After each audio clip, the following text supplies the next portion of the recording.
Alright, so I'm done with the exam, so I can finally do some YouTube stuff again. And the Conq rework just came out as well, so I wanted to go over it. And I'll probably start with the positives and end with the negatives and go over each point one by one. So let's start with the charged heavy. They said they nerfed the range of it, but that's not really true.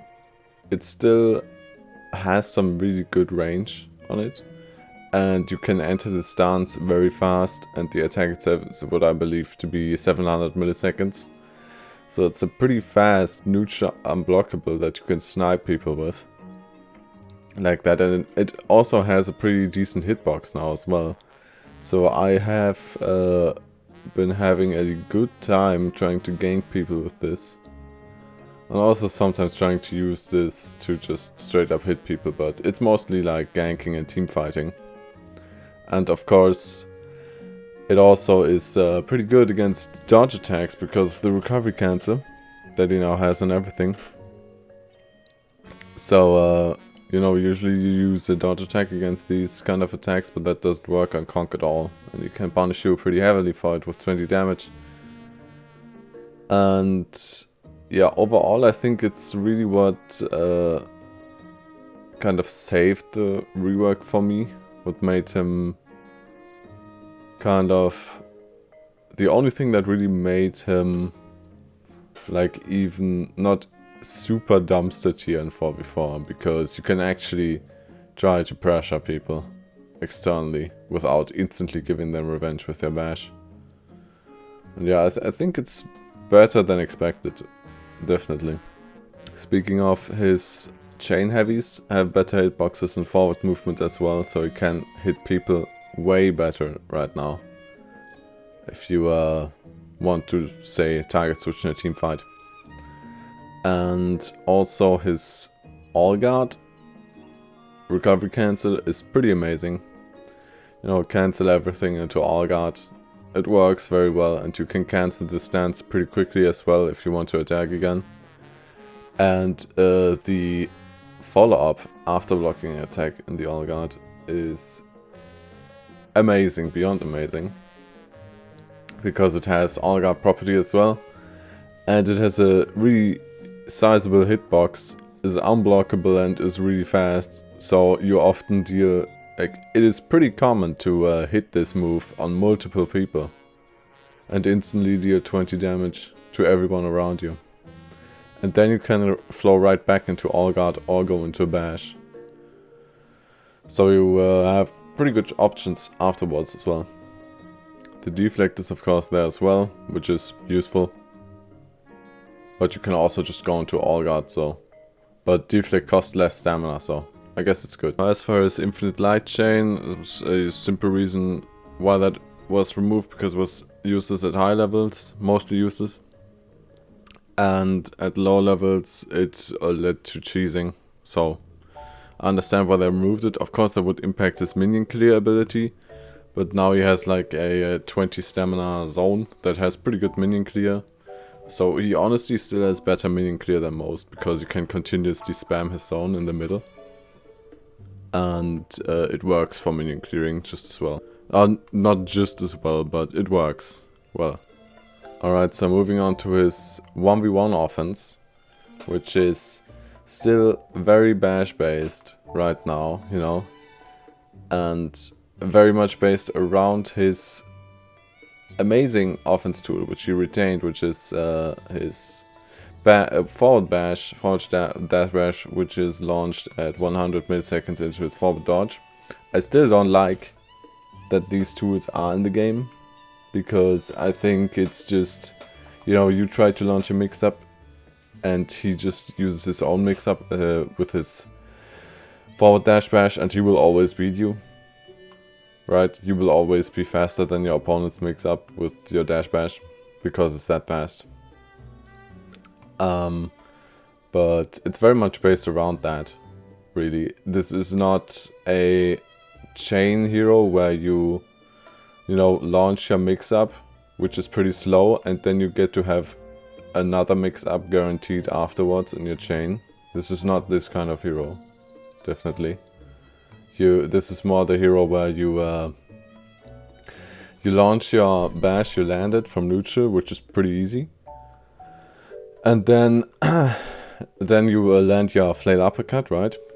And then you can use your like pretty non-threatening basic attacks afterwards, right? If you want to chain. Or you can just wait out the full recovery from the flail uppercut and then neutral dash bash again immediately.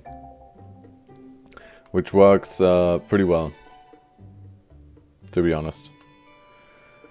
And but of course, if you land your chain attacks, then you can immediately use your chain bash again. But if you just wait out the recovery and use your dash bash again, then your opponent has the opportunity to interrupt you with a light attack, for example. But you can of course parry, and that's where the mind game comes in. This is like Warlord or Black Prior. This is a character which is based around neutral offense very much, because he has that very fast dash bash, which is, you know, I can see, I guess, what they wanted to go for with this. And it's pretty monotonous because you do end up bashing a ton, but it kind of works for me at least. I'm sure there are people out there who can super consistently react to it on PC or whatever, but it's not really possible for me. And of course, this all gets accentuated by the fact that he can also recovery cancel into all guard after whiffing his bash. Which means dodge attacks are worse against him.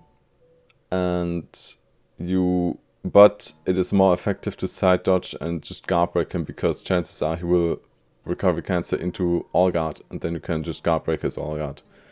So it kind of just, I mean, it's a bit safer, I guess, but not that much safer to attack with bashes, I'd say. But yeah, that's pretty much what I think of his new offense chains, of his new 1v1 offense.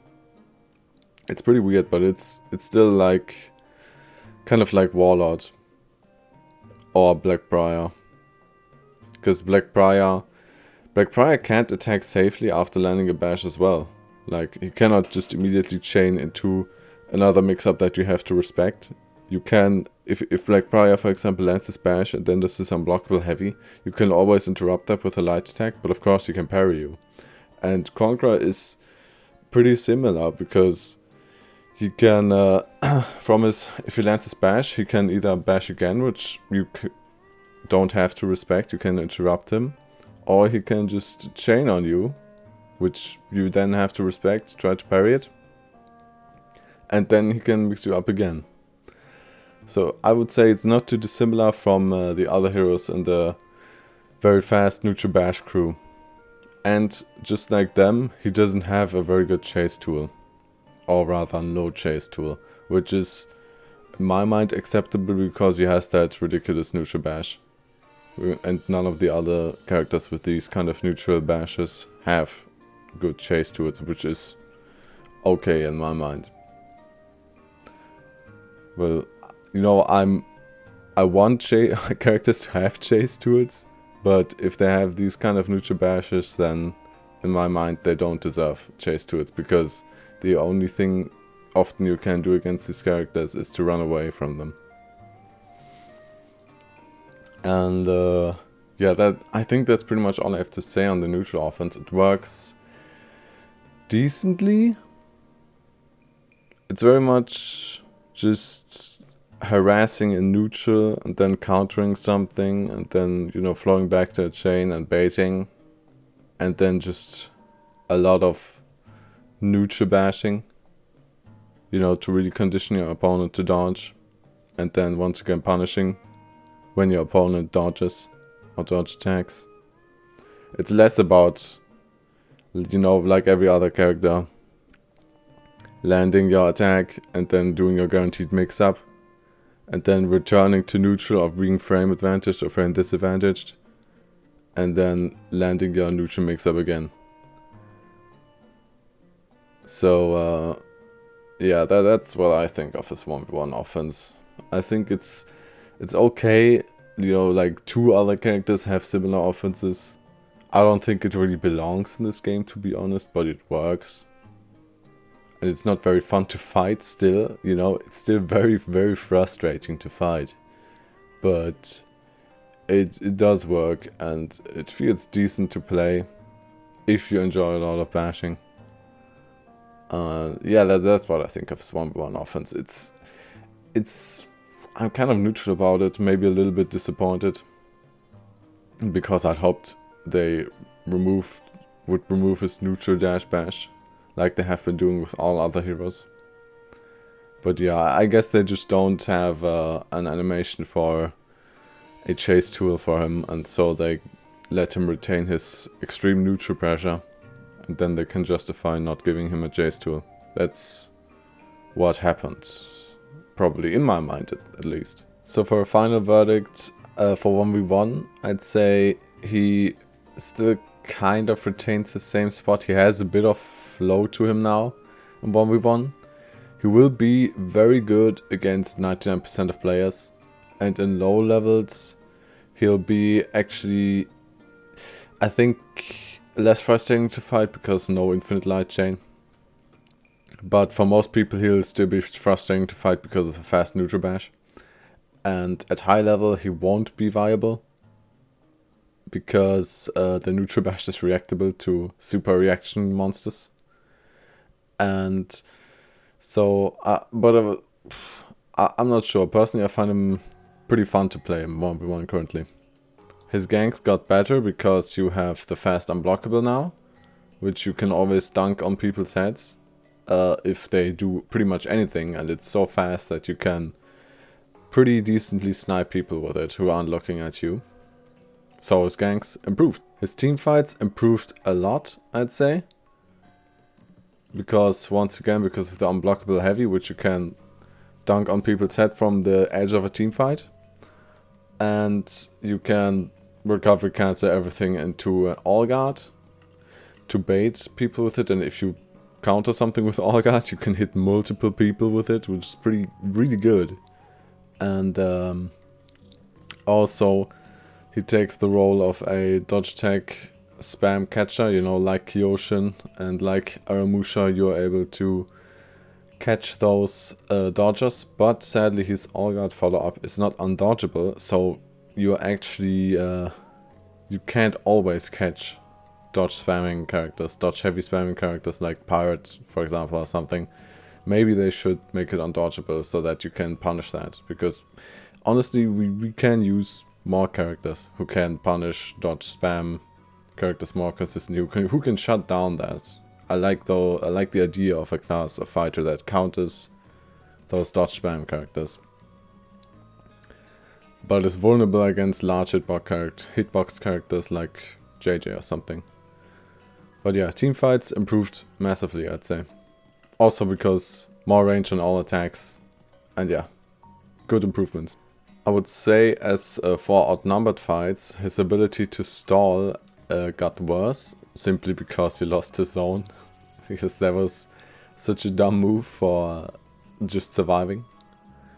But it's still mostly there because he also got buffed in, you know, situations where he can potentially kill the gank trying to kill him, so anti-gank situations, because his all guard follow-ups, which are amazing, can hit multiple people, and his ability to recovery cancel everything.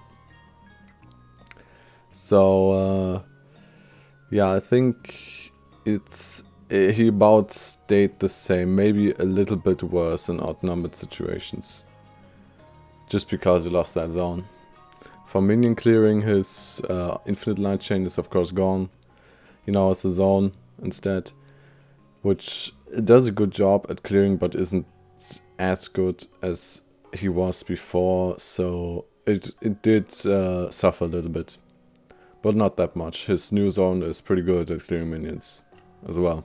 In terms of feats and perks, his defense perks are of course still overpowered as usual, and his feats still suck ass. I would like them to buff his feats, because feats are a large part of the character. I don't know why he still has to have these super terrible feats. So yeah, get on buffing that, please. Thanks. Also, I'd like them to do something about Shield Basher, because currently it just adds 6 points of damage to every Shield Bash move. And before Shield Basher, Conq was kinda meh. But after Shield Basher, Conq becomes like a god of destruction and just suddenly has super high damage. Which is like, you know, can we just meet in the middle or something and make Shield Basher something else? Because this is not good design, I don't think. Overall, I think it's a decent rework. He's different from other characters in that he focuses on neutral and defense. And they kind of accomplished, you know, keeping Conqueror's spirit with the rework. I'm not sure, I didn't want them to take this direction, but they did, and they accomplished what they set out to do, I think. And yeah, see you next time.